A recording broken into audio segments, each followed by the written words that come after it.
Bluelock's final salaries are about to be revealed, which means we're getting our final top 23 players for the U20 World Cup team. And since the Neo Egoist League is about to end, this is going to be the most accurate predictions before we eventually get it revealed. You have some players that are an obvious choice and then some more underrated players that you may not have guessed would make it. So really watch to the end to find out who's making it and who's not. So because of that, we're immediately starting off with our number 1 spot, the highest salary in all of Bluelock. I think this will be Isagi Yoichi. I think our main character will take the number 1 spot and have the highest salary at the end of the Neo Egoist League. Remember, you increase your salary through a few different things. The first step is goals and how you made the goal. When you score, you increase your salary, and however you scored it is how much you get. And the next step to increasing it would literally be everything else you do in the game. Get assists, defend, use your weapons, make someone cry. You can get a salary increase as well. Following those 2 rules, Isagi currently has an 150 million salary from everything that he's done, which means he's currently at the number 2 spot. And I think after the PXG game, he will end up taking the number 1 spot and ending on a 250 million final salary. Isagi has already scored this match as well as stopped Destroyer Mode Rin, and now has teamed up with Kaiser, so we will 100% see him go up in salary. If Isagi ends up scoring another goal from his team up, or if he just makes a huge assist, I can see him getting 100 million from this game,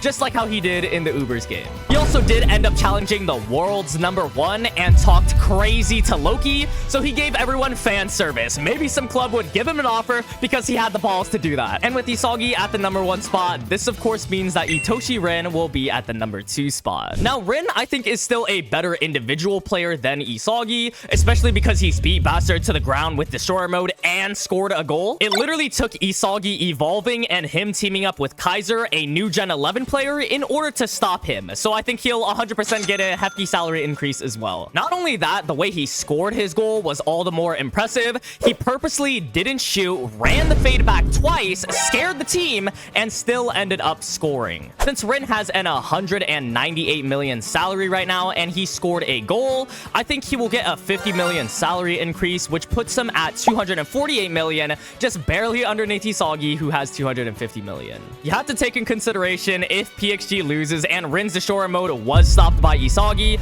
as well as Rin outside of Destroyer Mode did nothing but flex his water aura around the field and let Isagi score. It's a noob versus pro. There is a drastic difference when he's not in Destroyer Mode, and if Isagi ends up scoring 2 goals in this match and Rin only scores 1, it does make sense that he'll end up at the number 2 spot. Which brings us straight to the number 3 spot. It's none other than Barou Shouei. Barou currently has an 150 million salary, and Ubers did play all of their games, so that means he can't increase it anymore. That applies to every Ubers player. I don't think any player who can still increase their salary will surpass his current salary, and he is Ubers' king. No one else is really doing it like him. Barou 100% deserves to be up here, if not even higher, because he has the most goals scored in the NEL. If I'm being honest, I think he got a lower salary because of the plot. Alright, the top 3 were kind of a given, but now every rank is hard to predict and can be swapped around depending on what you think, but I think this is the most accurate list for what we have. Starting it off at number 4, the 4th highest rank in Bluelock, I think this will be Meguru Bachira. Bachira is currently at a 79 million salary, and I think he'll increase to an 120 million salary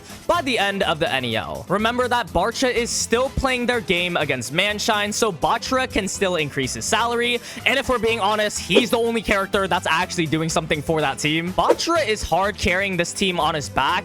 He only has a Toya as a teammate, so pretty much no help out there. The reason why he'd get such a high salary increase for this match, though, is I think Bachira will score a goal against Manshine and Nagi, maybe even 2 goals or an assist, and if he does that, I think a 41 million salary increase is fair. Next up, our 5th place player, or technically 4th place as well, Shidou Ryusei with an 120 million salary, so a 20 million increase. Now, Shidou, in my opinion, has been really quiet in the NEL, which is quite unfortunate because he is a hype machine. I think I could shed a tear for Shidou because the Zesty Demon was previously one of the best players in Bluelock, but after he scored a goal in PXG, he hasn't done much. In fact, he's getting locked up by Kunigami, so that might even tank his salary a little bit. Overall, he did score a goal though, so I can definitely see him going up. He's just not as impactful as Rin in the PXG game. To be honest, this was supposed to be a battle between the 4 of them, and they turned it into 3, so only a 20 million increase for Shidou. Coming in at the number 6 spot, this one's gonna be a controversial one depending on how you feel. I'm putting Nagi Seishiro. Yes, I think the GOAT will return. Nagi is the biggest question mark in the whole series right now because he went from 88 million down to 40 million. And if he doesn't do anything in this game, he's probably going to go down again. But remember, he still has the final Munchen versus Bachira match. And depending on if you think he will score, how many he will score, or if he will even score at all, you can put him anywhere on this list. However, I believe Nagi will score 1 or maybe even 2 goals, which means the Nagi comeback is real, the prophecy is true, and for his salary, I think he'll return to his previous 88 million. 88 million for a final salary places him at the number 6 spot. If he scores 1 or 2 more goals, it gets his ego and motivation back. I think that's definitely enough to bring him back to his original spot, as well as hyping him up for the U20 World Cup. Coming in at number 7, it's going to be Munchen's other counterpart. Munchen's saving grace at the moment, Chigiri Hyoma, and I think he will have a 70 million salary. This means he has a 15 million increase. I do think Munchen versus Bachira will be way more focused on Nagi and Ryo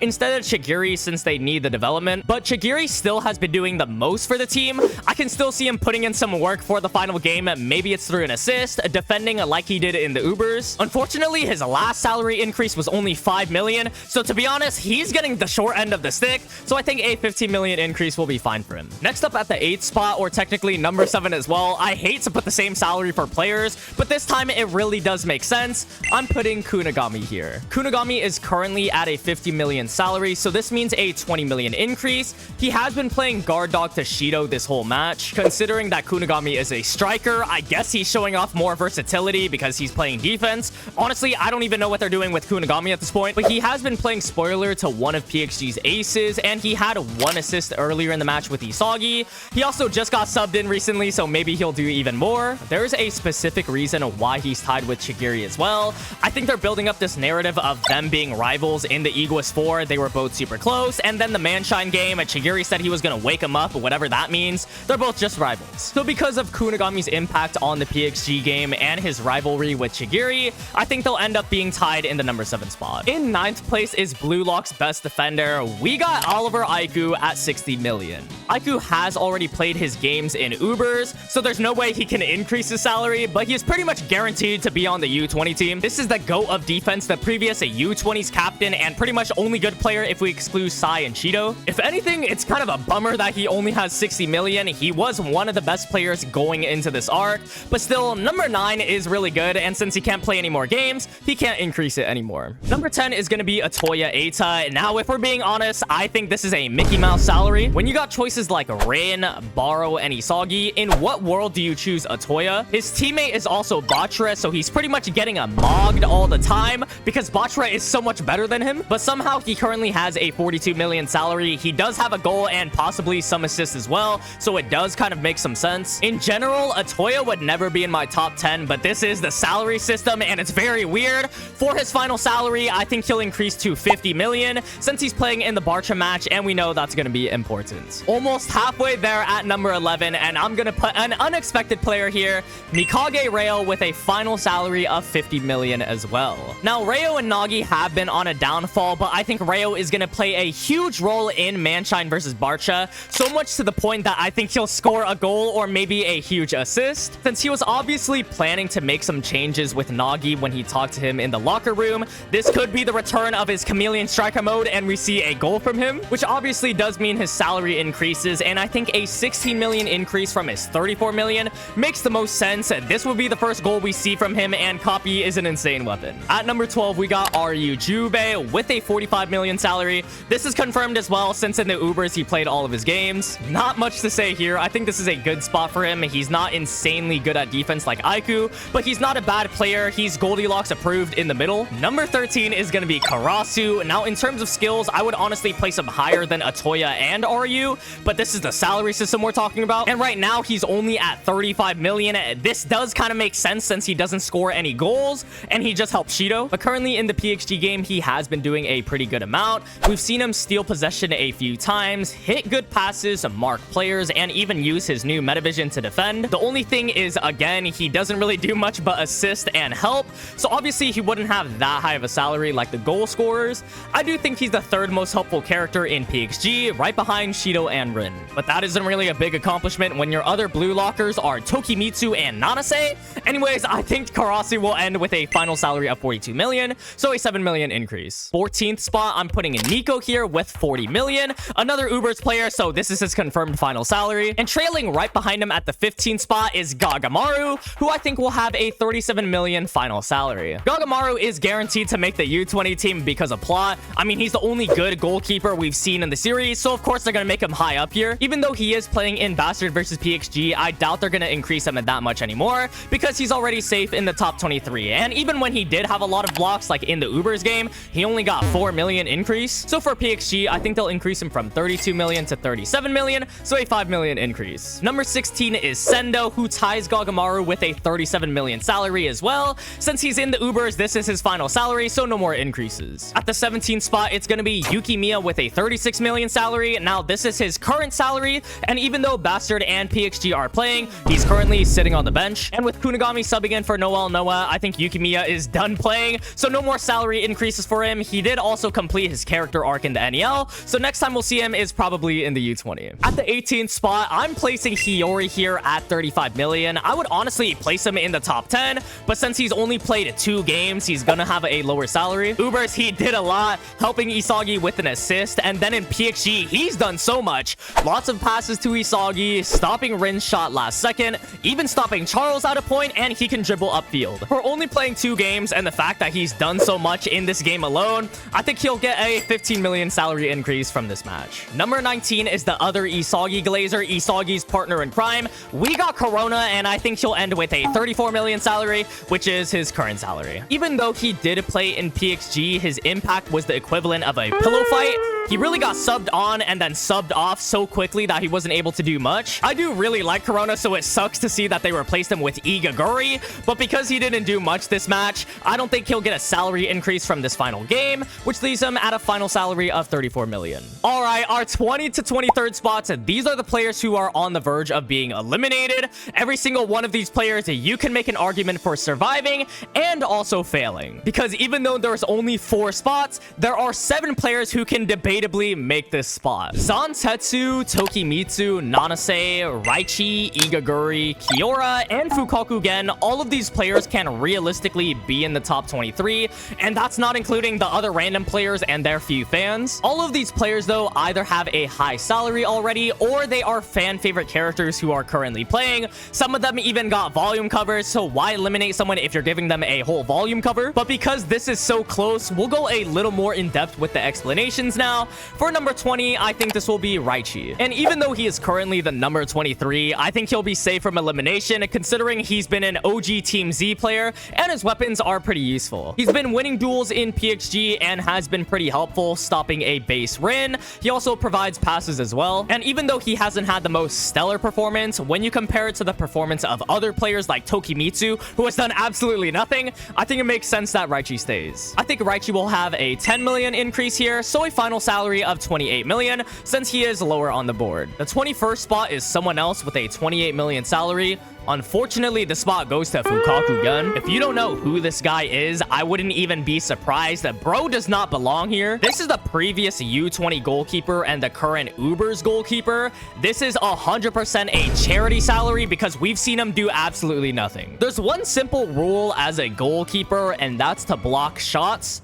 But he has yet to block a shot. We haven't seen him do anything in the NEL, and even in the U20, he barely blocked 1 shot. Fukaku Gen is known for being bad. How he even got the salary in the first place, I don't know. We need a Harvard study on this. Now, the only reason why he makes it, though, is purely for plot, the second goalkeeper rule. We can't have only Gagamaru as our goalkeeper as much as we wanted that. And they also wouldn't have gave him such a high salary increase in the first place, or keep showing him throughout the manga if they weren't going to make him a part of the top 23. salary, I mean, they didn't show any of the other U20 players. So with Fukaku at 21st and a confirmed salary of 28 million, that leaves 2 more spots. And with 5 players, Nanase, Zantetsu, Tokimitsu, Kiora, and Igaguri, they could all easily be in this squad. So let's go over the debate for every single one. Nanase at the start helped Rin with some passes as well as played in Rin's system, and he got some new weapons. He currently is the rank 24 with a 12 million salary. He also got a volume cover, but so does everyone else. The thing is with Nanase is he was only helping a base Rin, remember the water Rin and not the destroyer mode Rin, the only one who was actually good. And destroyer mode Rin literally did everything by himself. He works alone, so Nanase hasn't really been helpful towards the end. Zantetsu, even though he's developed in episode Nagi and he was introduced all the way back in the first selection, he has done absolutely nothing in PXG. Zantetsu's feats include tackling Ness, which didn't result in anything. In fact, Hiyori got the ball right after this. And the next helpful thing he did was take Kunigami off of Shidou, which I guess was helpful, but Rin still scored instead. So it's like Zantetsu has 0 actual impact on the game. You could leave the page blank and it would still be just as helpful, but he is currently ranked 20th with a 23 million salary, so he doesn't need to go up much more to be safe. Same with Tokimitsu. He's also ranked 20th with a 23 million salary. But this guy, if Zantetsu was bad, Tokimitsu is somehow worse. Tokimitsu is the Mystic Man because he disappeared in this match. We're gonna need to hire the Scooby-Doo gang to find this mystery. And when he does show up, the one small panel of his face, it's always somehow him losing the ball or a 1v1 to players he should definitely not be losing to, considering his weapons and previous feats. This is a generational fall off. Tokimitsu is genuinely useless. I feel bad for the 3 Tokimitsu fans because he shouldn't be losing to Isagi and Corona. The only thing saving him is his current salary. He only needs to increase it slightly to be safe in the top 23, but considering he got a foul on Noel Noah and a card, this might just reduce his salary. The last 2 are Kiora and Igaguri, the 2 players with 0 salary at the moment, but has actually done something in this match. Kiora landed a perfect assist to Kaiser, and we even got a backstory for him, as well as episode Nagi development. The only thing is that this is the only impact he's had on the game, and then he disappeared, and he doesn't even have a salary, so it's kind of a stretch to make him survive. And Igaguri has literally played for 3 minutes, so for him to be safe over players who have played whole games, it's kind of unrealistic. But Igaguri has stopped the destroyer mode Rin twice, something that nobody else was able to do until Isagi teamed up with Kaiser. So with all of that being said, who are the last 2 players to make the top 23? I think at the 22nd spot with a final salary of 27 million, it's gonna be Igaguri. If we're being honest, does Igaguri actually belong here? No, of course not, but we've been knowing this since the start of Bluelock. He's been lucky this whole time. That's his whole character. So why switch this gimmick up for him, especially because he got a volume cover and he was played in the last match and he stopped the Rin's destroyer mode? Drawing fouls is an actual skill in football, and Igaguri is the author's second favorite character behind Nagi, so the comedy relief character might just make it. And for the last and final spot for Bluelock's top 23, the last player to make the Japan U20 with a 26 million final salary,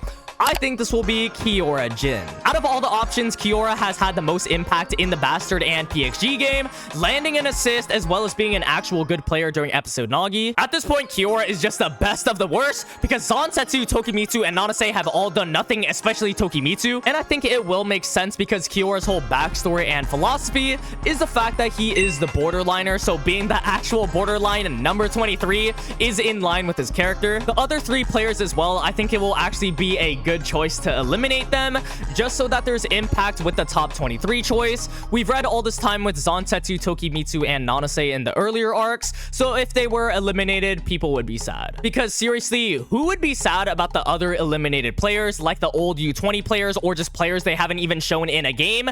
Nobody cares about them. Alright, that about wraps it up for our top 23. Let me know if you agree or disagree, who you think will survive or not, and just your thoughts on the salaries. If you guys made it to the end though, thank you so much for watching, and I'll see y'all in the next one.